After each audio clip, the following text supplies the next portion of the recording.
do you think of death?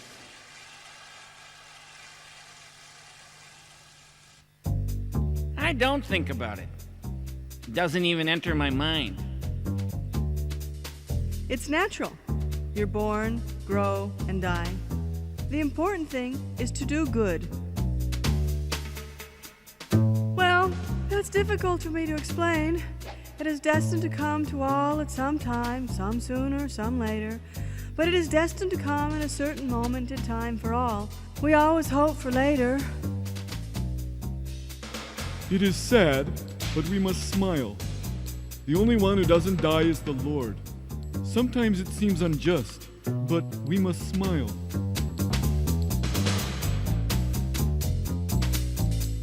You just don't exist anymore.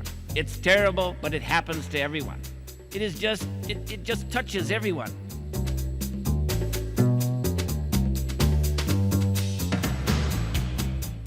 Nothing. I hope there is something more, another dimension.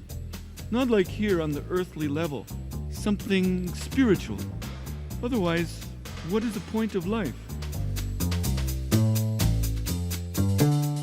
I'm not afraid. We're born, live, and die. It is important to live peacefully. My religion teaches like that. It's natural. I don't think about it because death doesn't exist. It's the end of one period and the start of another. We just don't remember the past. When one is born, death begins.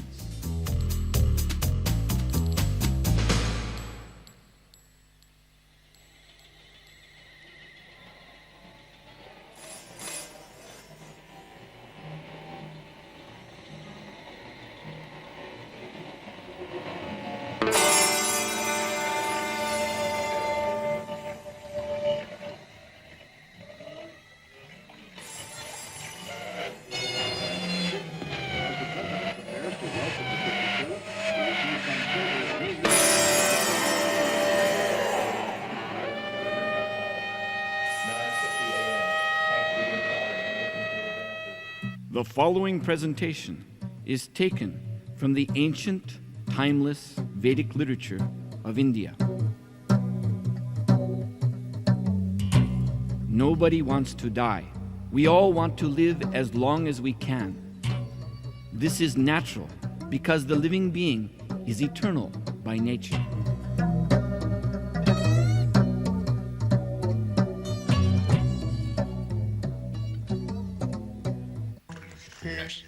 With attachment to the body, you, the living soul, sees through the various senses during life. Thus there is illumination in your existence.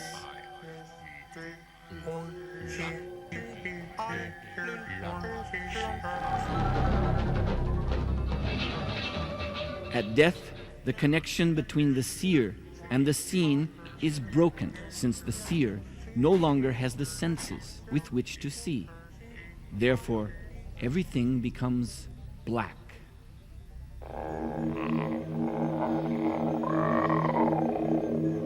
He is confused.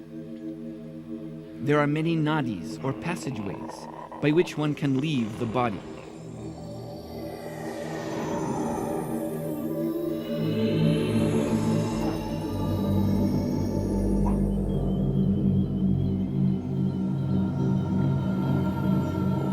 According to your karma, a particular nadi is illuminated to lead you to the particular platform of life that you have earned.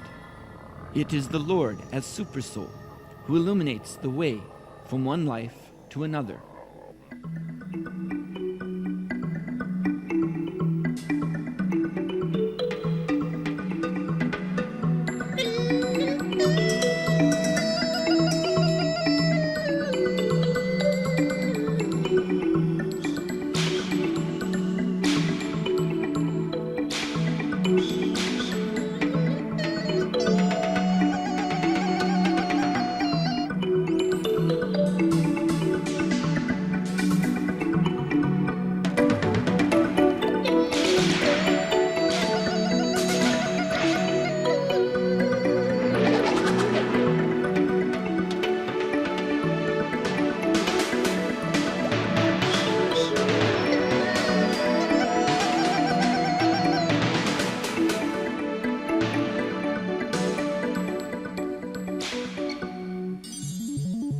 Then the entrance into a particular type of seed, according to the type of birth that is taking place.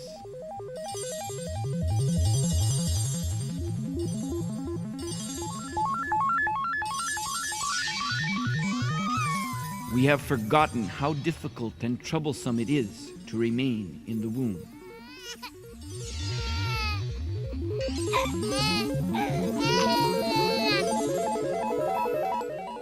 The ongoing process of birth, growth, death, and then birth again is continuous.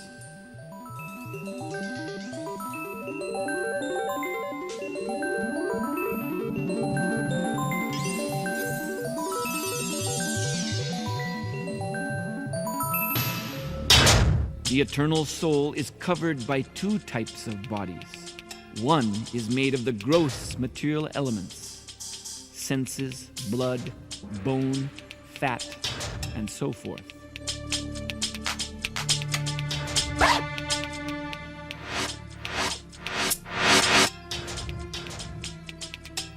The second is the subtle body consisting of mind, intelligence, and ego. All these cover the eternal individual soul, who is more brilliant than the sun.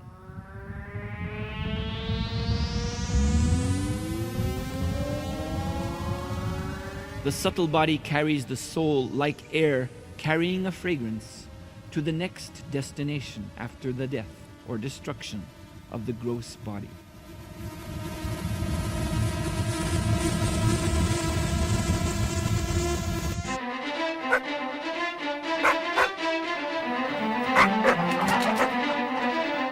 According to the condition of the mind at the time of death, the minute spirit soul enters into the womb of a particular mother through the semen of a father, and then the soul develops a body. It may be human, or it may be not.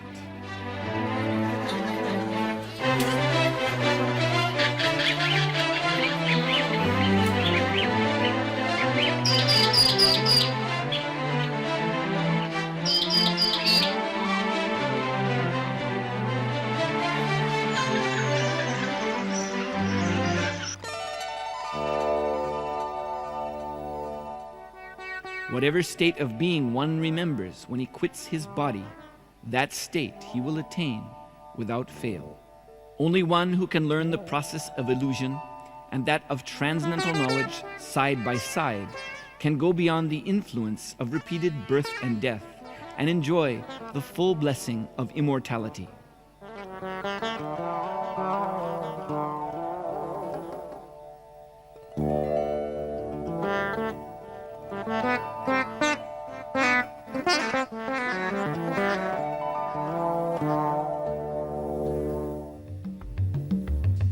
A student prepares many years in college to pass the final examination.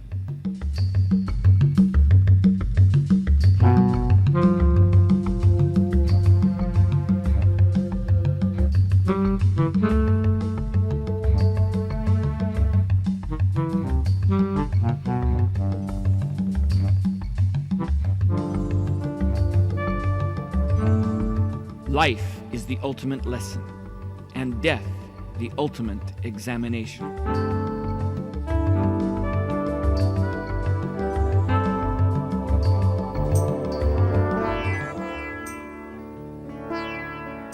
From the very start of the Bhagavad Gita, the Lord explains to his devotee the way to conquer death.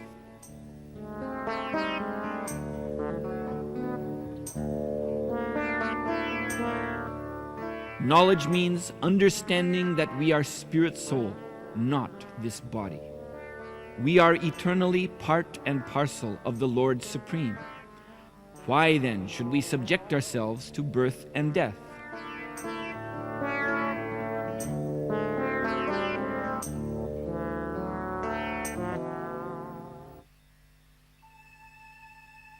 There are different types of yoga, austerities, and meditation meant for liberation from repeated birth and death.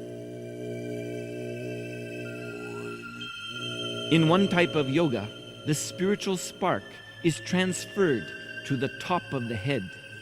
The yogi then transfers himself to any planet in the material or spiritual worlds according to his desire.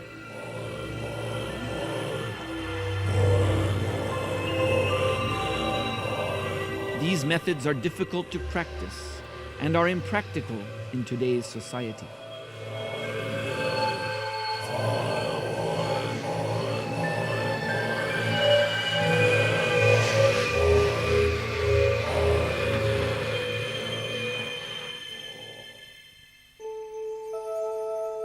Bhakti Yoga, the yoga of devotion, is the easiest and most applicable means in this modern age to conquer death.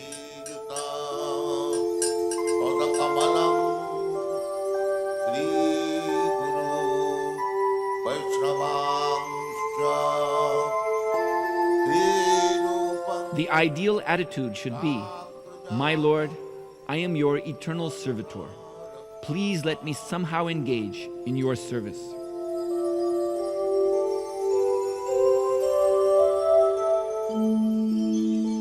It is transcendental action that purifies us and brings us to the spiritual platform.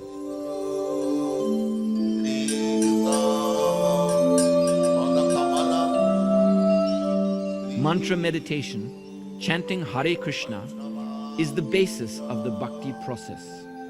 By chanting, you regain your spiritual form, which means no more death, since after the next death, you will go back to the spiritual world where all spirit souls belong.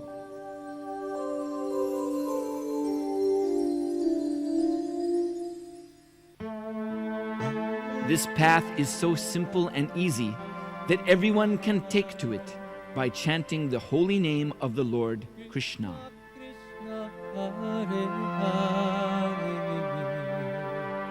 One who acts to serve Krishna with his body, mind, intelligence, and words is a liberated person, even within this material world.